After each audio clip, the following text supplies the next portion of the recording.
சூர்யா நடிப்பில் நீண்ட மாதங்களாக உருவாகி வரும் 24 படத்தின் டீசர் வருகின்ற பிப்ரவரி 24ஆம் தேதி வெளியாகும் என்று எதிர்பார்க்கப்படுகிறது. அஞ்சான், மாஸ் படங்கள் கவிழ்த்ததில் தனது அடுத்த அடியை மிகவும் கவனமுடன் எடுத்து வைக்க வேண்டிய கட்டாயத்தில் உள்ள சூர்யா, கடந்த வருடம் வெளியான பசங்க 2 வெற்றி படமாக மாறிய போதிலும் சூர்யா அதில் சிறப்பு தோற்றத்தில் மட்டுமே நடித்துக் கொடுத்திருந்தார். இதனால் ஹீரோவாக ஒரு மாஸ் வெற்றியை பெறுவதில் மட்டுமே தற்போது சூர்யாவின் ஒட்டுமொத்த கவனமும் அடங்கியிருப்பதாக கூறுகின்றனர். ஏ.ஆர். ரகுமான் இசையில் உருவாகி வரும் இப்படத்தின் பாடல்களுக்கு ரசிகர்கள் மத்தியில் ஒரு நல்ல எதிர்பார்ப்பு நிலவி வருகிறது.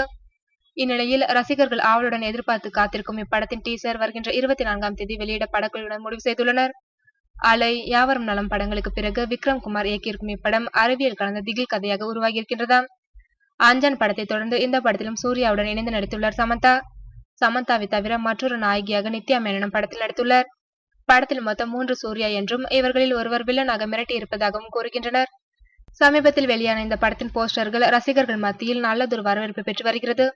அதே போன்று டீசரும் ரசிகர்களின் வரவேற்பை பெறுமா இல்லையா என்பதை பொறுத்திருந்து பார்க்கலாம்.